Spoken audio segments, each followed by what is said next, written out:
Ciężarówka cateringowa stoi na płycie lotniska w Ankarze. Prezydent Stanów Zjednoczonych nagle znika z Air Force One. Obok niego nie generał, nie szef CIA, 35-letnia asystentka z drukarką. Dlaczego w momencie zagrożenia zamachem Trump zabiera właśnie ją? To jest podcast Świat. Formalnie jest asystentką prezydenta. Nieformalnie najbliższym filtrem informacji Donalda Trumpa. To ona drukuje mu świat na kartkach i wrzuca jego posty na platformę Truth Social. Dziś opowiem Ci 3 rzeczy. Po pierwsze, jak dziewczyna, która myślała, że Trump uratował jej życie, stała się jego ludzką drukarką. Po drugie, dlaczego według The New York Times zdarza się, że zagraniczni przywódcy albo ich otoczenie próbują właśnie przez nią dotrzeć do Trumpa. Po trzecie, co taki system może robić z informacjami, na podstawie których Trump podejmuje decyzje. To nie jest odcinek o asystentce. To jest odcinek o tym, jak działa władza w Białym Domu, gdy wszystko zależy wyłącznie od zaufania. Donald Trump lubi papier, ma 80 lat i jest pod tym względem człowiekiem starej daty. Sondaż, artykuł, wpis z internetu, on to chce mieć wydrukowane na kartce. I właśnie dlatego przez ostatnie lata przy Trumpie widziano jedną scenę. Natalie Harp idzie korytarzem z przenośną drukarką pod pachą. Stąd też przezwisko ludzka drukarka. Brzmi zabawnie. Tylko Harp bardzo szybko przestała być tylko osobą, która naciska drukuj. Dziś siedzi kilka metrów od gabinetu owalnego. Lata z Trumpem w Marine One. Jest przy nim na spotkaniach i co najważniejsze, pomaga prowadzić jego konta w mediach społecznościowych. Popatrz na jedną scenę z kampanii wyborczej Trumpa, bo ona tłumaczy wszystko. Trump siedzi przed telewizorem, ogląda wystąpienie swojej rywalki Kamali Harris i komentuje na bieżąco. Dyktuje jedno zdanie, a Natalie Harp je wpisuje i publikuje. Kilka sekund wcześniej to była tylko prywatna uwaga człowieka przed telewizorem. Kilka sekund później to jest już oficjalny komunikat kandydata na prezydenta USA, czytany przez miliony. I pomiędzy jednym a drugim siedzi właśnie ona.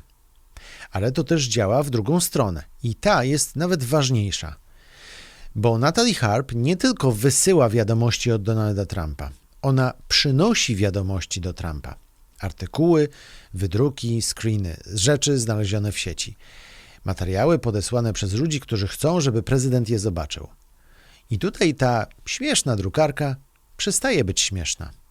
Bo Trump oczywiście ma CIA, ma wywiad wojskowy, doradców, ministrów, generałów i masę ekspertów, którzy lata spędzili na rozkminianiu tego czy owego i są przeszkoleni w tym, jak odsiewać dobre informacje od fałszywych informacji.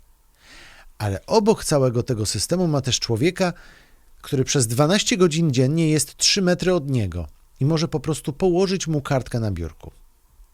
The New York Times pisze wprost: rola Natalie Harp idzie jeszcze dalej. Według gazety zdarza się, że zagraniczni przywódcy albo ich otoczenie próbują przez nią dotrzeć do Trumpa. I czasem to ona pisze w jego imieniu. I to już nie jest pani od drukarki. To jest człowiek stojący przy jednej z najważniejszych bram na świecie. Bo żeby dostać się do prezydenta USA, nie wystarczy mieć tytuł. Trzeba mieć dostęp. A dostęp ma ten, kto może podejść i powiedzieć: Donald, ktoś chce z tobą rozmawiać. I właśnie dlatego musimy cofnąć się o kilka lat. Bo Natalie Harp nie trafiła tam przez konkurs do administracji. Trafiła tam, bo uwierzyła, że Trump uratował jej życie. Skąd wzięła się zatem taka lojalność, że Trump bierze ją do ciężarówki w momencie zagrożenia życia? Natalie Harp zachorowała na rzadkiego raka kości 2. stopnia. Diagnoza pojawiła się na początku poprzedniej dekady. Były 2 chemioterapie, ale one nie zadziałały i szukała ratunku. Wtedy w jej historii pojawia się Donald Trump. W 2018 roku, w swojej pierwszej kadencji, ówczesny prezydent Stanów Zjednoczonych podpisuje ustawę Right to Try. Chodzi o to, żeby ciężko chorzy mogli łatwiej dostać leki, które nie przeszły jeszcze pełnej procedury dopuszczenia. Natalie Harp uznała, że to właśnie ta ustawa umożliwiła jej leczenie. Rok później, w 2019 roku, wystąpiła w Fox News i tam powiedziała wprost: zawdzięczam Trumpowi życie. Trump to zobaczył, zaprosił ją na jeden ze swoich eventów. Ona weszła na scenę i opowiedziała o nim jak o dobrym Samarytaninie. O człowieku, który się zatrzymał, gdy inni zostawili ją przy drodze. Rok później stoi już na konwencji republikanów i mówi do Trumpa: gdyby nie pan, nie byłoby mnie tutaj. Tu musimy postawić kropkę i sprawdzić. Bo tę historię sprawdził przed nami The Washington Post. I okazało się, że lek, który dostała Natalie Harp, był już wtedy dopuszczony. Czyli nie trzeba było żadnej specjalnej ustawy. Co więcej, ona sama pisała o swojej terapii, zanim Trump podpisał ustawę. No więc nie mam wątpliwości, ta ustawa nie była potrzebna, żeby dodać jej, żeby ona mogła dostać ten lek. Ale dla tej historii ważniejsze jest co innego. Harp przez lata mówiła, że właśnie tak było. W jej własnej opowieści to już nie jest polityka, to jest dług życia. I od tego momentu jej stosunek do Trumpa przestaje być tylko sympatią. Staje się osobisty. Przychodzą wybory 2022 roku. Trump je przegrywa. Harp staje po jego stronie i powtarza jego fałszywe twierdzenia o skradzionych wyborach. Pracuje dla One American News, telewizji skrajnie pro-trumpowej. 6 stycznia 2021 roku, dzień ataku na Capitol, właśnie wtedy publikuje dziesiątki wpisów wspierających jego narrację. W 2022 roku wchodzi już bezpośrednio do jego zespołu. Zwróć uwagę, jaki to jest moment. Po 6 stycznia, po szturmie na Capitol, który według wielu osób był sprowokowany przez Trumpa, wielu ludzi Trumpa od niego odchodzi, odsuwa się. Harp robi odwrotnie. Im więcej ludzi odchodzi, tym ona idzie bliżej. Trump od lat demonstracyjnie wręcz nagradza lojalność i karze ludzi, których uznaje za nielojalnych. A Trump daje mu tę lojalność w 100%. W listach, które potem ujawniono, pisze, że chce być przy nim, że nie chce go zawieść, że jest jej bliski. Oczywiście nie ma sensu tutaj dorabiać jakichś teorii o romansie, bawić się w tego typu rzeczy, bo ta historia tak naprawdę tego nie potrzebuje. Fakty są mocniejsze. Mamy kobietę, która uważa, że Trump uratował jej życie. Przez lata udowadnia mu absolutną lojalność, a Trump w zamian daje jej 3 potężne rzeczy. Dostęp do siebie, udział w prowadzeniu jego konta i publikowaniu jego postów i dostęp do ludzi, którzy próbują się do niego dostać. Co robi z informacją ktoś, kto wierzy, że zawdzięcza prezydentowi życie? I co to oznacza, gdy właśnie taka osoba pomaga filtrować mu świat? Waszyngton pełen jest potężnych ludzi. Sekretarz stanu, szef Pentagonu, szef CIA, doradca do spraw bezpieczeństwa, szef personelu Białego Domu i tak można by jeszcze wyliczać. Każdy z nich ma tytuł, ma wielki gabinet, ma sztab ludzi i ma potężną władzę. Ale jest jeszcze jeden rodzaj władzy, znacznie prostszy. To jest władza, która opiera się na pytaniu, czy możesz wejść do prezydenta. Czy możesz mu przerwać i powiedzieć: Donald, ten człowiek chce z tobą rozmawiać. Teraz. I właśnie tutaj pozycja Natalie Harp robi się niezwykła. The New York Times rozmawiał z ludźmi, którzy znają jej pracę. Opisują ją jako jedną z najważniejszych osób pilnujących dostępu do Trumpa. Jako człowieka, przez którego płyną informacje. I co najważniejsze, nie zawsze oficjalną drogą. Normalnie istnieje cały łańcuch. Żeby się dobić do Trumpa, potrzebna jest ambasada, Departament Stanu, doradca i wreszcie prezydent. Ale czasem istnieje też krótsza, osobista droga do Trumpa. I Harp może być jej częścią. Bo Harp w imieniu prezydenta pisze do zagranicznych przywódców. Zdarza się również, że oni albo ich otoczenie próbują właśnie przez nią dotrzeć do Trumpa. Pomyśl, ile to jest warte. Jesteś premierem, masz jakiś kryzys i potrzebujesz Trumpa teraz. Możesz oczywiście iść drogą oficjalną, wysłać notę, napisać protokół, de facto stanąć w kolejce do telefonu. Albo możesz mieć numer do osoby, która za 5 minut będzie stała obok prezydenta i nawet jeśli taka wiadomość nie przesądza o niczym, sam fakt, że trafiła bezpośrednio do najbliższego otoczenia Trumpa, może być dla ciebie politycznie bezcenny. No bo w polityce często nie chodzi o to, kto ma najlepszy argument. Chodzi o to, czy twój argument w ogóle dotrze do człowieka, który podejmuje decyzję. Możesz mieć najlepszą analizę na świecie, najlepszy raport czy plan. Ale jeśli leży na końcu kolejki papierów, może nie mieć żadnego znaczenia. A ktoś inny może mieć tylko krótką wiadomość.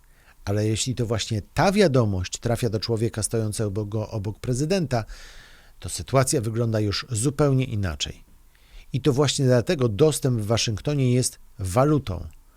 Nieoficjalną, ale bardzo realną. To oczywiście nie znaczy, że Natalie Harp prowadzi amerykańską politykę zagraniczną, bo nie prowadzi. Ale daje jej to pozycję, której nie opisze żadna wizytówka. I Ankara pokazała ją najlepiej. Zobacz, mamy 8 lipca 2026 roku. Kończy się szczyt NATO. Prezydent Donald Trump jedzie na lotnisko, ma wsiąść do samolotu i odlecieć w drogę powrotną do kraju. Amerykańskie służby dostają informacje o możliwym irańskim zagrożeniu dla Air Force One. Iran może chcieć dokonać zamachu na Trumpa. No i my widzimy prezydenta wchodzącego po schodkach do samolotu. Ale za kulisami trwa druga operacja, bo z drugiej strony, tam gdzie nie widzą już tego kamery, pod samolot podjeżdża ciężarówka cateringowa, taka, która normalnie przywozi jedzenie do samolotu dla pasażerów. Platforma jedzie do góry, Trump wychodzi drzwiami, którymi normalnie ładuje się jedzenie, zjeżdża na dół właśnie w tej cateringowej skrzynce i przesiada się do drugiej maszyny i odlatuje. A Air Force One rusza jako wabik. Z Trumpem w ciężarówce jedzie garstka ludzi z jego najbliższej obsługi, którzy chcą wymknąć się z samolotu, żeby nie było ich w sytuacji zagrożenia. I wśród tej garstki najbliższej obsługi są nie tylko ochroniarze, ale jest też Harp. Marco Rubio, minister finansów Scott Bessent, zostają w pierwszym samolocie. Szef Pentagonu Pete Hegseth dołącza do Trumpa dopiero w drugim. Oczywiście nie wyciągajmy z tego wniosku, że Natalie Harp jest ważniejsza od sekretarza stanu, bo nie jest. Ale ta scena pokazuje co innego. Harp znalazła się w ekstremalnie małej grupie ludzi ewakuowanych razem z Trumpem. I to jest jej prawdziwa pozycja. Nie na końcu stołu, nie na konferencji prasowej. 3 kroki od Trumpa. A im bliżej jesteś człowieka, który decyduje, tym ważniejsze jest jedno pytanie. Co ty mu właściwie przynosisz? Bo dostęp to jedno, ale to, co kładziesz na biurku prezydenta, może zmienić jego obraz świata. A za chwilę dalszy ciąg podcastu. Wyobraź sobie taką oto scenę. Trwa wojna. Trump chce usłyszeć, że jego strategia działa. Generał mówi mu, nie działa. Wywiad mówi, przeciwnik jest mocniejszy niż myśleliśmy. A w zasadzie, bo mówimy tu o Iranie, jest sprytniejszy niż myśleliśmy. Dyplomata mówi, sojusznik nie zrobi tego, czego oczekujemy. Na przykład Hiszpania nie udostępni nam swoich baz. A ktoś obok kładzie przed Trumpem wydrukowany artykuł z internetu. Wszystko wygląda tam dokładnie tak, jak prezydent chciałby to widzieć. Która informacja zrobi na nim większe wrażenie? No właśnie na tym polega problem. No bo oczywiście nie mamy dowodu na to, że Natalie Harp chowa przed Trumpem raporty CIA, ani że blokuje ministrów. I nie mamy dowodu, że zmieniła jego decyzję o wojnie z Iranem. Więcej, wiemy mniej więcej, kto przekonał Trumpa do rozpoczęcia wojny z Iranem. Ale wiemy też, że obok oficjalnego systemu istnieje bardzo osobisty kanał informacji, którego Natalie Harp jest częścią. Trump od lat konsumuje ogromne ilości telewizji, internetu, artykułów. Lubi dostawać materiały o tym, co mówią o nim media. A Harp przez lata mu je wyszukiwała i drukowała. New York Times pisze wprost. Część materiałów dostarczanych przez nią nie przechodzi normalnego sprawdzania w administracji. Nie czy jest dobre czy złe, tylko czy jest prawdziwe czy nie.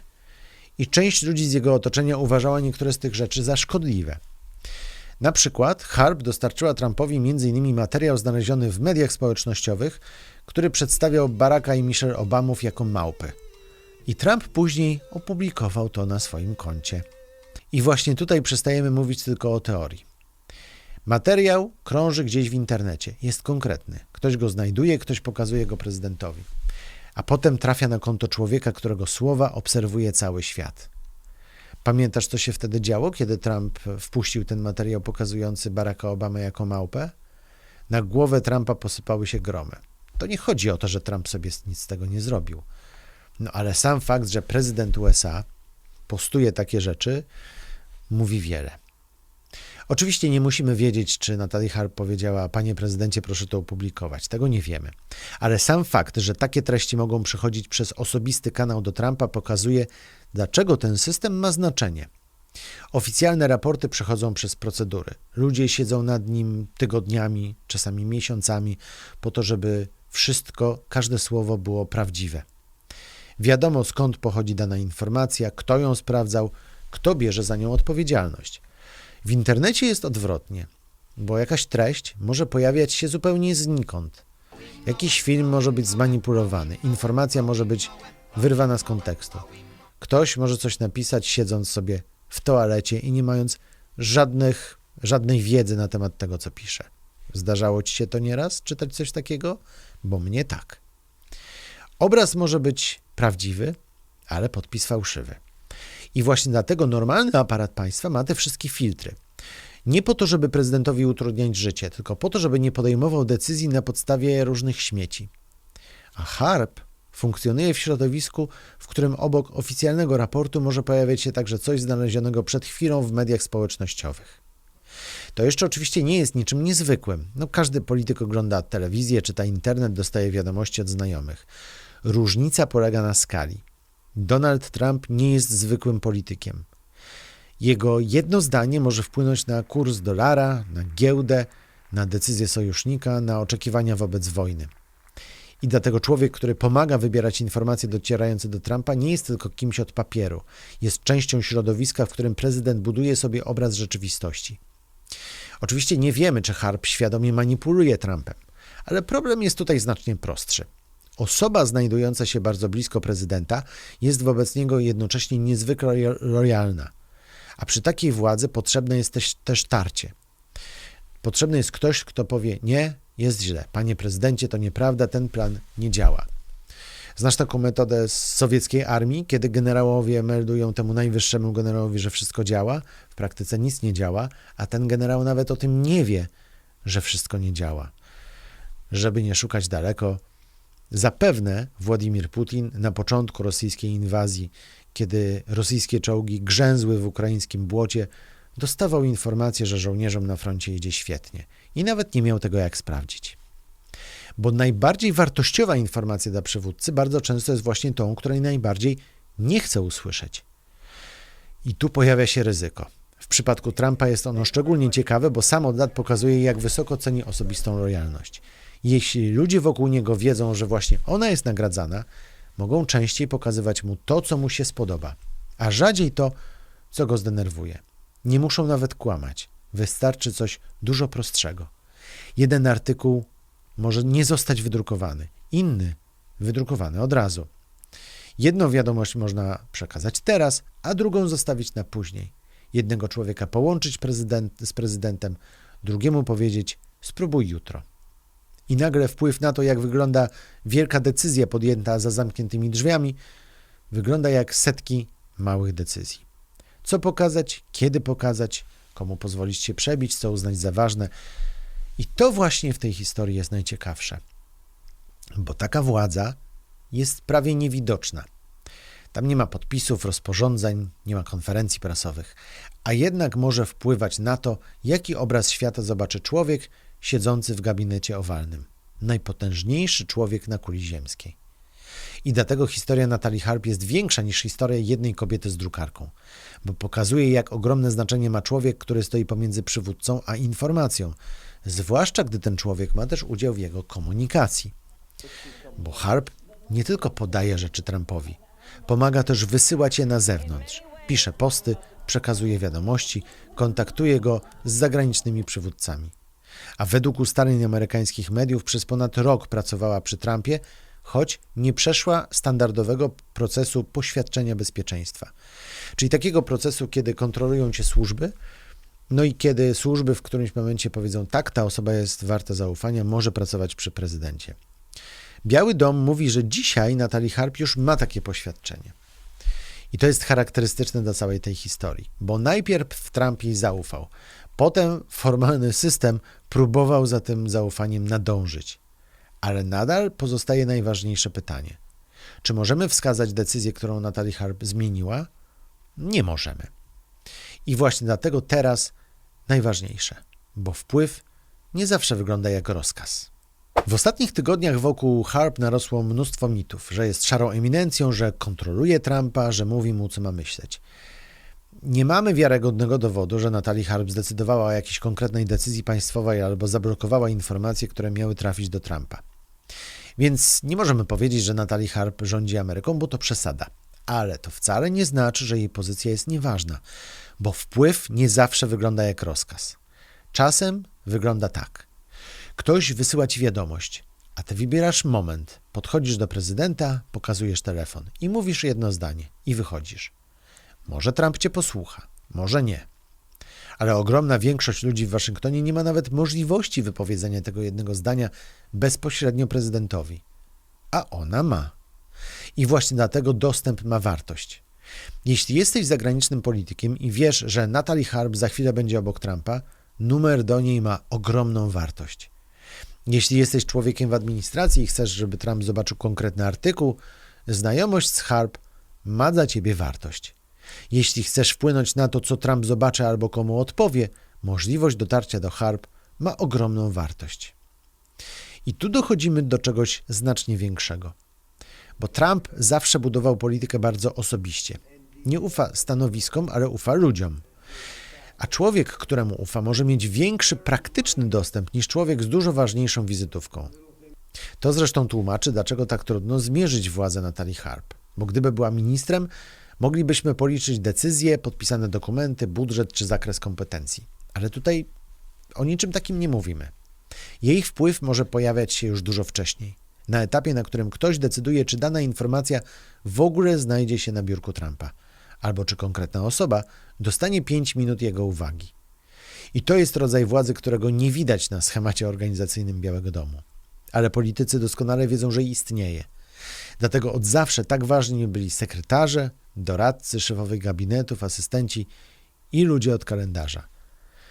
Pamiętasz sytuację, kiedy próbowałeś się do kogoś dostać i tak naprawdę najważniejsza była sekretarka? No właśnie. Nie dlatego, że ta sekretarka, czy też asystentka, jak w przypadku Natalie Harp, formalnie jest ważniejsza od ministrów, tylko dlatego, że to ona kontroluje coś, czego każdy minister potrzebuje. Czas, uwagę i dostęp. I dlatego ta historia jest tak ciekawa, bo nie wiemy, czy ona podejmuje decyzje, ale stoi bardzo blisko miejsca, w którym informacje trafiają do konkretnego człowieka podejmującego decyzję. Może przekazać informację, wiadomość, może dać dostęp człowiekowi, a czasem to wystarczy, żeby mieć wpływ. I dlatego najbardziej niepokojące nie jest to, co wiemy, tylko to, czego nie wiemy, bo nie wiemy, ile materiałów Harp wybiera. Nie wiemy, ile wiadomości przez nią przechodzi. Nie wiemy, jak często Trump zmienia zdanie po rozmowie z nią. Ale wiemy, że ma dostęp. A dostęp to pierwszy warunek każdego wpływu. Bo bez niego możesz mieć najlepszy argument na świecie i nigdy nie zostanie usłyszany. Z nim nawet jedno zdanie może trafić dokładnie tam, gdzie trzeba. Wróćmy zatem na lotnisko w Ankarze. Gdy zrobiło się naprawdę niebezpiecznie, Natalie Harp znalazła się przy Trumpie. Nie dlatego, że ma najważniejsze stanowisko w Ameryce, tylko dlatego, że Trump chce mieć ją blisko. I to wystarcza, żeby zrozumieć całą historię. Natalie Harp nie rządzi Stanami Zjednoczonymi, ale ma niezwykły dostęp do człowieka, który nimi rządzi. A taki dostęp sam w sobie jest władzą. I mam do ciebie jedno pytanie. Taki człowiek przy prezydencie to pomoc czy zagrożenie? Napisz w komentarzu jedno słowo pomoc albo zagrożenie. Jestem bardzo ciekaw, co wybierzesz i koniecznie uzasadnij jednym zdaniem. A jeśli chcesz zobaczyć inny film o tym, jak Trump podejmuje decyzje dotyczące wojny, zobacz ten inny mój odcinek o tym, jak wpadł we własną pułapkę w Iranie i dlaczego później nie potrafił tej wojny zakończyć. Tam zobaczysz drugą stronę tej historii, jak decyzje Trumpa przekładają się na wojnę. Link widzisz teraz na górze ekranu. To był podcast Świat, najlepsze miejsce w polskim internecie, gdzie pokazujemy świat, geopolitykę i to, czego nie zobaczysz w mediach. Jeśli takie odcinki pomagają ci zrozumieć świat, subskrybuj i powiedz o nas swoim znajomym. A jeśli chcesz dostawać nowe odcinki bez czekania, aż pokaże je algorytm, dołącz do kanału podcastu Świat na WhatsAppie. Link jest w opisie odcinka. Jesteśmy też na Instagramie, TikToku i Facebooku. Tam wrzucamy szybkie newsy i aktualizacje. Wojciech Cegielski, dziękuję za uwagę i do zobaczenia. To był podcast Świat. Do zobaczenia w kolejnym odcinku.